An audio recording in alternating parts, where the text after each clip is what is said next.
Bienvenue dans un nouvel épisode de Soluble. Aujourd'hui, je m'intéresse à un nouveau média constructif. Son modèle est original et sa promesse est d'aider le public à comprendre et agir maintenant, sans attendre 2050.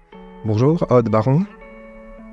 Bonjour Simon. Tu es la rédactrice en chef de 2050 Now, un nouveau média 100% digital qui se consacre à la transition environnementale alors que la France et l'Europe sont engagées dans une transformation ambitieuse et existentielle, une transition qui a pour but de faire de notre continent un espace neutre en carbone d'ici à 2050 justement, et c'est en réponse au réchauffement climatique en cours sur notre planète. Tu nous diras quelle est l'ambition de ce média digital. On parlera de ses formats, de son style, de son association avec un centre de connaissances et de sa montée en puissance avec le groupe Les Échos Le Parisien, à qui ce média appartient. Les Échos Le Parisien appartiennent à LVMH, le leader mondial du luxe.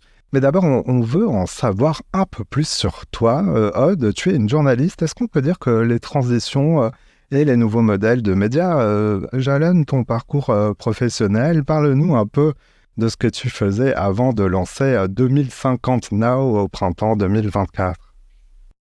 Disons que j'ai participé à la création de nombreux dispositifs éditoriaux, que ce soit des médias en tant que tels ou sinon des formats, des créations de contenu sur certaines plateformes. Dans les grandes lignes, j'ai commencé par la radio et ensuite je me suis spécialisée sur le digital. J'ai une bonne expérience des sites internet qui n'existent plus avec lepost.fr qui était le laboratoire éditorial du Monde, puis j'ai créé pour le Nouvel Obs il y a une bonne dizaine d'années maintenant, ouais, même 15 ans, ça ne nous rajeunit pas, le Plus, qui était une plateforme participative. Et en parallèle de ça, j'avais mon blog restodeparis.com qui existait pendant 10 ans et qui a été un joli petit modèle qui a fini par être la rubrique gastronomique de l'Obs. Et puis un bouquin en papier, parce que le papier n'est pas tout à fait mort.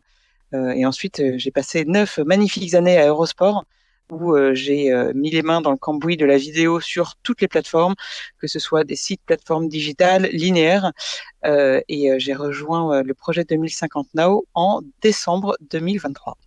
Allez, venons-en à 2050 Now, justement. Cela veut dire maintenant en anglais, Now, et je le disais, à 2050, c'est l'horizon d'une transition écologique aboutie. On va tout savoir de ce média, mais décrivons-le en premier lieu. C'est un média 100% digital. La vidéo est l'un de ses formats stars, et ce qui saute aux yeux en consultant les premiers contenus, c'est l'incarnation des sujets avec des personnes qui s'adressent directement au public face à la caméra, avec un ton aussi qui passe par le tutoiement. Tu as voulu proposer un média qui emprunte les codes actuels en prise directe avec les audiences? Comme on est sur les plateformes digitales, il faut prendre les codes des plateformes digitales, sinon le message ne passe pas. L'objectif, en fait, c'est tout simplement d'aller là où les gens sont, c'est-à-dire sur les plateformes sociales comme Instagram, TikTok ou YouTube. Donc pour ça, l'objectif, c'est de s'adapter et non pas de créer une plateforme, une narration qui sortirait de nulle part, mais plutôt de reprendre à chaque fois les codes de chaque plateforme. Donc pour l'instant, on a surtout travaillé sur Instagram, viendra en temps de TikTok et YouTube à partir du mois de septembre. D'un certain point de vue, la lutte contre le changement climatique et le déclin de la biodiversité peuvent s'appréhender comme le défi central de ce siècle, ou au moins de la première moitié de ce siècle. Quelle est la mission concrète que s'est donnée en tant que média 2050 Now? C'est un challenge absolument énorme parce que nous, ce qu'on souhaite, c'est accompagner les gens dans leur transition, voire transformation écologique. Et en fait, c'est un défi absolument énorme puisque personne n'a vraiment envie d'y aller parce que ça demande des changements qui sont profonds et importants. Donc, nous, notre ambition, plutôt que de se dire qu'on est un média sur l'environnement, c'est de construire un média qui va regarder le monde avec les lunettes de l'environnement, ce qui est un petit peu différent, si tu veux. Et c'est d'aborder des sujets sociétaux, les questions que tout le monde se pose. Euh, comment je me forme? Quel est le métier de demain? Comment je consomme, que ce soit au niveau alimentaire, au niveau du textile? Comment je pratique mes loisirs? Que ce soit partir, et c'est pas forcément partir loin de chez soi, mais c'est comment est-ce qu'on voyage, quel est le voyage de demain, comment on pratique du sport, voilà, toutes ces questions qui sont dans notre quotidien à tous, comment est-ce qu'on les modèle et comment est-ce qu'on en crée des objets désirables. Et c'est ça surtout notre challenge, c'est plutôt que de dire ce qu'il faut arrêter de faire, c'est d'essayer de proposer des solutions et de proposer ce qu'on peut faire. Un média qui regarde donc le monde tel qu'il est au quotidien avec les lunettes de l'environnement, mais on ne va pas se mentir, on le mesure chaque jour. Ici aussi, il y a deux défis dans ce défi, si je peux dire. Pour les journalistes et les médias, il faut parvenir à intéresser les gens avec l'écologie et parmi le public, les plus jeunes qui ne sont pas les plus assidus à consommer de l'information, en tout cas dans les canaux et les circuits classiques, les beaucoup moins jeunes qui peuvent parfois se sentir moins concernés, en tout cas par l'action pour remédier aux défis climatiques. Comment vous avez abordé concrètement ces points il y a une cible en particulier où vous vous adressez à tous les publics? Alors, on ne s'adresse pas à tous les publics puisqu'on va s'adresser déjà on a croisé différentes études et en gros, on a identifié 14 millions de Français françaises qui font partie de ce qu'on appelle la classe écologique. Donc, ce sont des personnes qui ont envie d'entamer une transition écologique, mais qui ne savent pas forcément comment faire. Et qui, d'une part, se méfient de tous les discours climato-sceptiques, et à l'opposé de l'autre spectre, en ont un peu aussi assez des discours qui sont militants ou activistes et qui peuvent un peu réfréner quand on n'est pas complètement dans le mouvement. Et donc, si tu veux, ces 14 millions de personnes, elles peuvent être dans l'inaction, faute de savoir par quel bout commencer. Parce que parfois, la feuille de route est tellement impressionnante qu'à force de donner le vertige, en fait, elle mène à l'inaction. Voilà. Et donc, nous, c'est vraiment ces personnes-là qu'on souhaite toucher. Donc, 14 millions sur 66 millions de Français, c'est déjà un beau morceau. Et ensuite, au niveau des classes d'âge, on va s'adresser en gros aux personnes qui ont entre 18 et 45 ans. C'est-à-dire, pourquoi 18, 18, même 20 ans? On s'adresse à des personnes qui vont commencer leur vie professionnelle. Parce que ce qu'on souhaite établir, c'est une relation tripartite, science, entreprise et médias. Quand je dis science, c'est le partage de tout ce qui se sait, c'est-à-dire que le débat va porter sur les solutions et non pas sur le constat. En fait, le constat du réchauffement climatique, ça, il n'y a pas de débat chez nous. En revanche, après, il peut y avoir évidemment un débat sur les solutions. Et quand je parle de l'entreprise, c'est qu'on part du principe que les entreprises sont une grande partie du problème et elles doivent, de fait, être une grande partie de la solution. Et quand on parle d'entreprise aussi, c'est de l'entreprise par évidemment ce qu'on entend au sens classique du terme, c'est-à-dire un ensemble de personnes qui travaillent, mais c'est aussi tout ce qui est initiative individuelle. Donc en fait, nous, notre objectif, c'est vraiment d'accompagner les gens depuis leur sphère personnelle. Comment est-ce que j'agis? Comment est-ce que je prends des initiatives? J'entreprends dans mon cercle familial, social, d'amis, d'études. Et ensuite, parce que finalement, on parle de B2B, B2C, mais on est avant tout des individus. Et ces individus qui agissent dans la sphère personnelle vont aussi agir par ricochet dans la sphère professionnelle. Comprendre pour agir maintenant, donc en diffusant des informations, des contenus informatifs. 2050 Now n'est pas à proprement parler un média d'actualité, au sens où l'actualité la plus chaude, la plus brûlante n'est pas traitée au quotidien. Qu'est-ce qui fait un bon sujet pour 2050 Now? Comment tu sélectionnes les informations à traiter? Alors, on n'est pas un média d'actu chaude. En plus, l'objectif, c'est aussi de se distinguer. Il y a plein de médias sur notre créneau qui existent et qui font un boulot formidable. On va être un média, on va dire, non pas d'actu, mais dans l'actu. Voilà.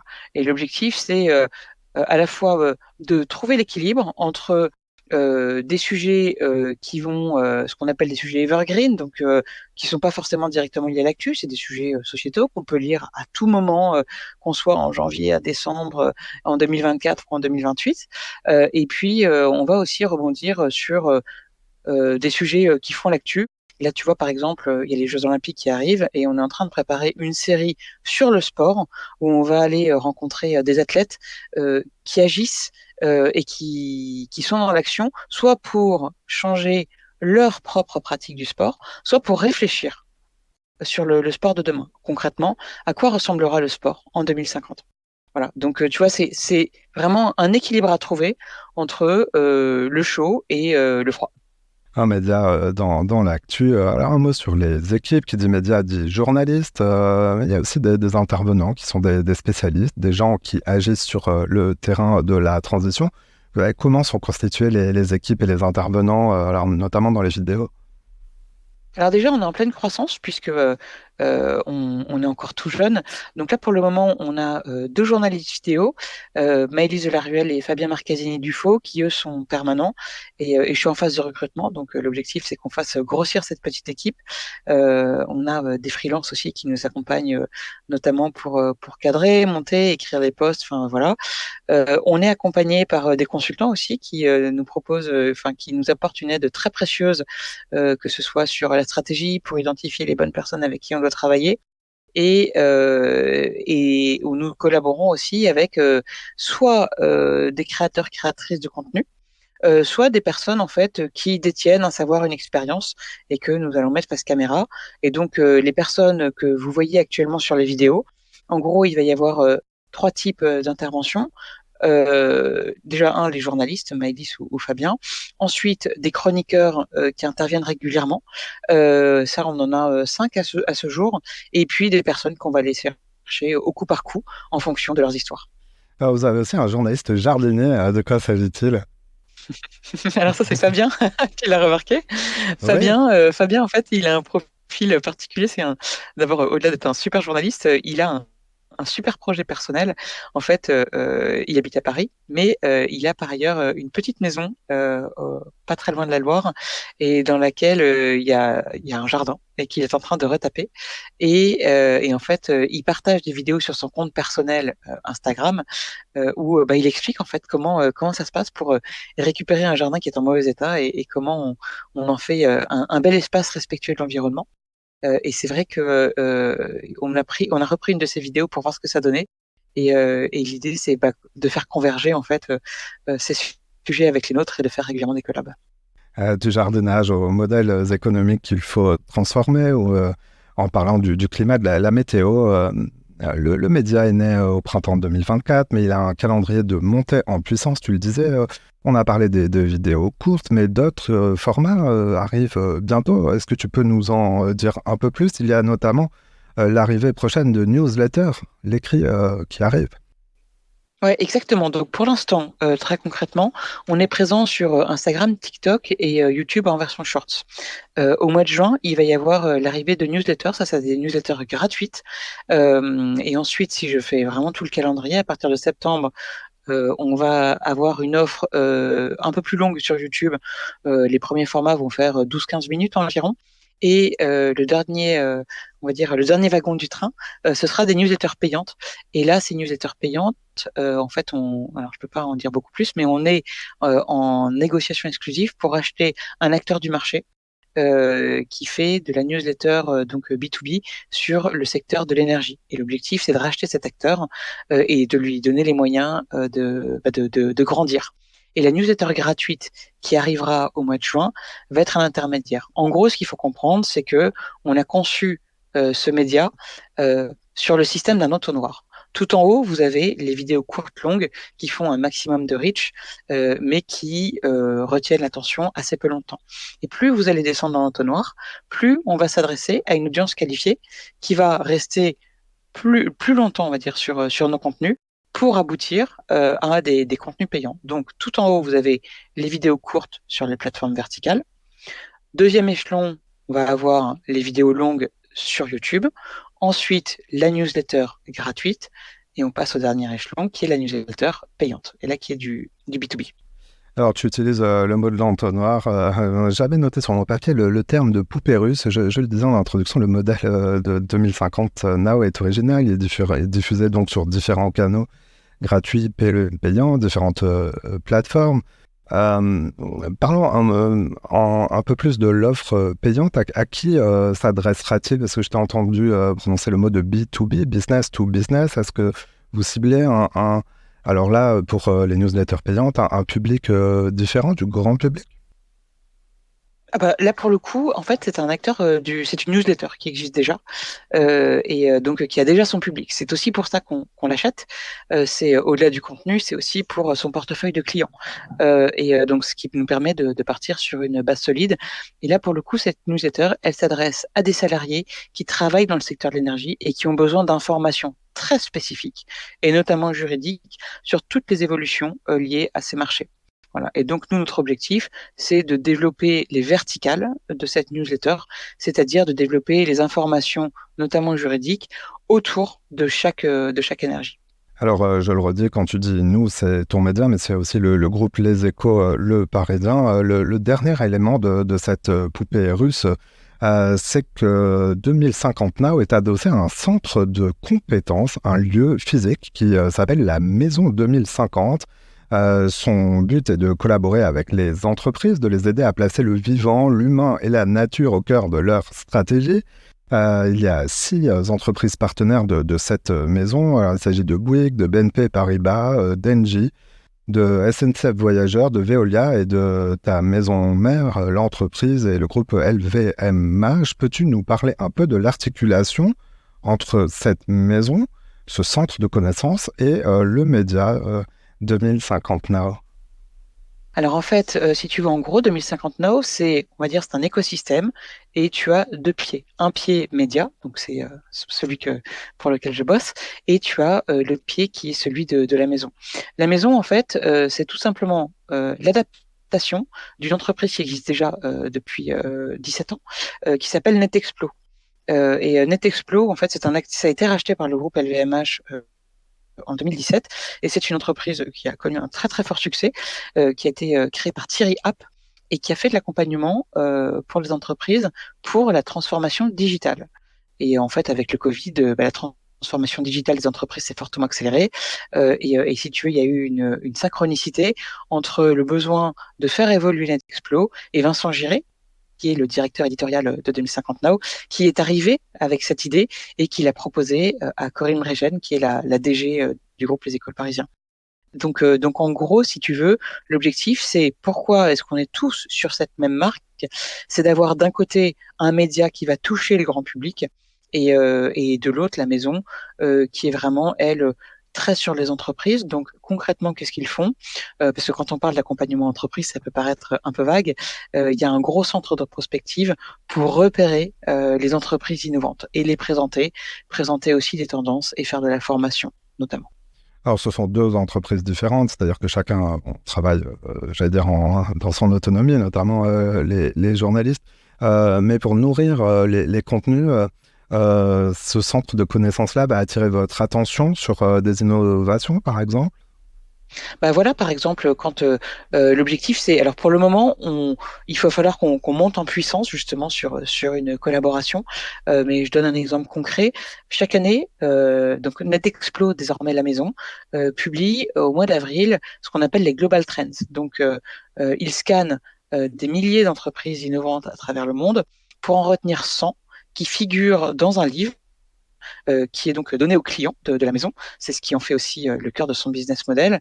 Et 10 entreprises sont présentées lors d'une conférence qui a eu lieu cette année, fin avril, à la station F.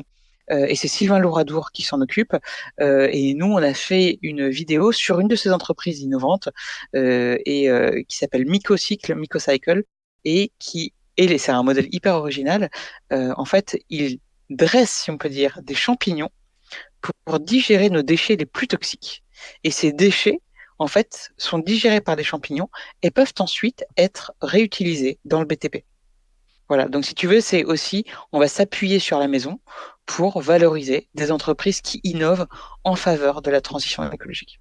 Raconter donc la transition à l'échelle humaine, montrer aussi comment s'adapter et éclairer les enjeux. Comme tu nous l'expliquais, c'est donc 2050 Now, c'est à retrouver sur tous les réseaux sociaux, en particulier, tu le disais, TikTok, Instagram, YouTube et LinkedIn. À l'écrit, on peut déjà s'inscrire à la newsletter selon la date à laquelle vous écoutez cet épisode.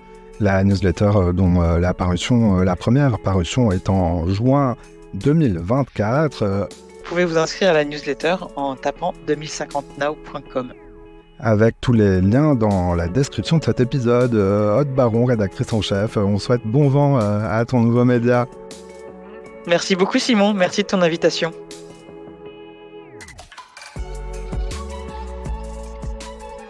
Voilà, c'est la fin de cet épisode. Si vous l'avez aimé, notez-le, partagez-le et parlez-en autour de vous. Vous pouvez aussi nous retrouver sur notre site internet csoluble.media. À bientôt.